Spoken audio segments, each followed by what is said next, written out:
ಸುಳ್ಳು ಹೇಳುವವರ ಬಾಯಿ loud speaker ಆಗಿದೆ, ಸತ್ಯ ಹೇಳುವವರೆಲ್ಲ ಬಾಯಿಗೆ ಲಪ್ಪ ಹೊಡೆದು ನೆಮ್ಮದಿಯ ಇದು ಈ ದೇಶದ ಶರೀಫಾ ಮೇಡಮ್ ಅವರು ಹೇಳುವ ಮಾತುಗಳನ್ನ ನಾವು ಹೇಳಬೇಕು. ಆ ಸಮಾಜದವ್ರ ಕೈಯಲ್ಲಿ ಹೇಳಿಸೋದಲ್ಲ, ನಾವು ಹೇಳಿದಾಗ ಅದಕ್ಕೆ ಹೆಚ್ಚು ಅರ್ಥ ಬರುತ್ತೆ, ಶಕ್ತಿ ಬರುತ್ತೆ. ಆ ಶೌಕಾಲಿಯನ್ನವನು ಕ್ರೌರ್ಯ ಮಾಡ್ತಾನೆ, ರಾಜರ ಗಮನಕ್ಕೆ ಬರದಂತೆ ಅವನ್ನೆಲ್ಲ ದೌರ್ಜನ್ಯ ಮಾಡ್ತಾನೆ. ಇದನ್ನ ಇನ್ನೊಬ್ಬ ಮುಸ್ಲಿಂ ಗೂಢಚಾರಿ ಮಿರ್ಜಾಲಿ ಅವನು ಹೋಗಿ ಹೇಳಿದಾಗ ಶೌಕಾಲಿಯನ್ನ ಕೆಲಸದಿಂದ ತೆಗೆದುಬಿಡ್ತಾರೆ. ಒಂದು ವೇಳೆ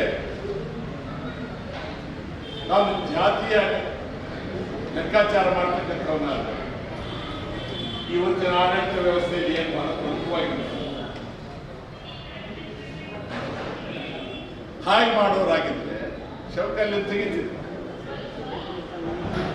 ಶೌಕಾಲಿಯ ವಿರುದ್ಧ ಇವನು ಹೀಗೆ ಮಾಡ್ತಾ ಇದ್ದಾನೆ, ನಮ್ಮ ಆಡಳಿತಕ್ಕೆ ಕೆಟ್ಟ ಹೆಸರು ಬರಬಹುದು ಅಂತಕ್ಕಂಥ ಸೂಚನೆ ಯಾರು ಇನ್ನೊಬ್ಬ ಮುಸ್ಲಿಂ ಅಂದ್ರೆ ಅಲ್ಲಿ ಜಾತಿಯ ಪ್ರಶ್ನೆನೇ ಇರಲಿಲ್ಲ. ನ್ಯಾಯ, ಧರ್ಮ ಸಹಿಷ್ಣುತೆ, ಎಂಥ ಜನ.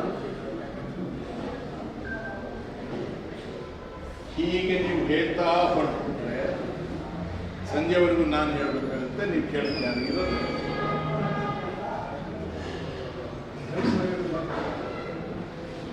ಟಿಪ್ಪು ಐದರ ಸತ್ತಾಗ ಟಿಪ್ಪು ಎಲ್ಲಿರ್ತಾರೆ? ರಣರಂಗದಲ್ಲಿರ್ತಾರೆ. ಮಂಗಳೂರು ಅಟ್ಯಾಕ್ ಆಯ್ತು ಅಂದಾಗ 16ನೇ ವರ್ಷದ ಹುಡುಗ ಹೊರಟ್ಬಿಡ್ತಾನೆ.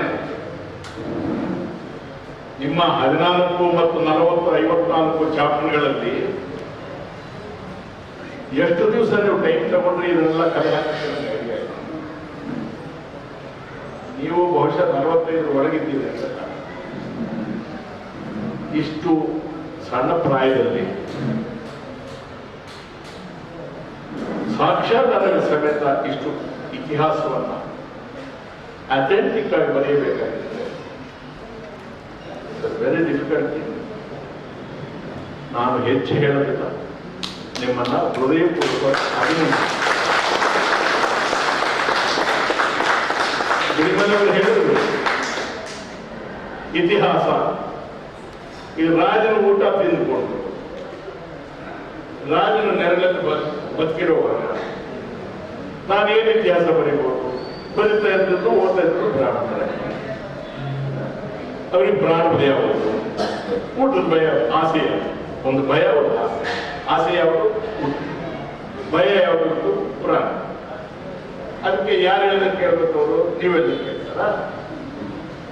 ರಾಜನನ್ನ ಮೆಚ್ಚಿಸಲೇಬೇಕು, ರಾಜನನ್ನ ಖುಷಿಯಾಗಿರ್ಬೇಕು. ಆದ್ರಿಂದ ರಾಜನಿಗೆ ಏನು ಖುಷಿಯಾಗುತ್ತೆ ಅಲ್ವ? ಇನ್ನು ಕೆಲವರು ಜಾಣರಾಗಿದ್ದವರು ನನ್ನ ಮನಸ್ಸಲ್ಲಿ ಏನಿತ್ತು ಅದನ್ನ ರಾಜನಿಗೆ ಗೊತ್ತಾಗದಂತೆ ಇತಿಹಾಸಕ್ಕೆ ಅಪಚಾರವನ್ನು ಮಾಡಿ ಸತ್ಯವನ್ನು ಬಚ್ಚಿಟ್ಟು ಸುಳ್ಳನ್ನು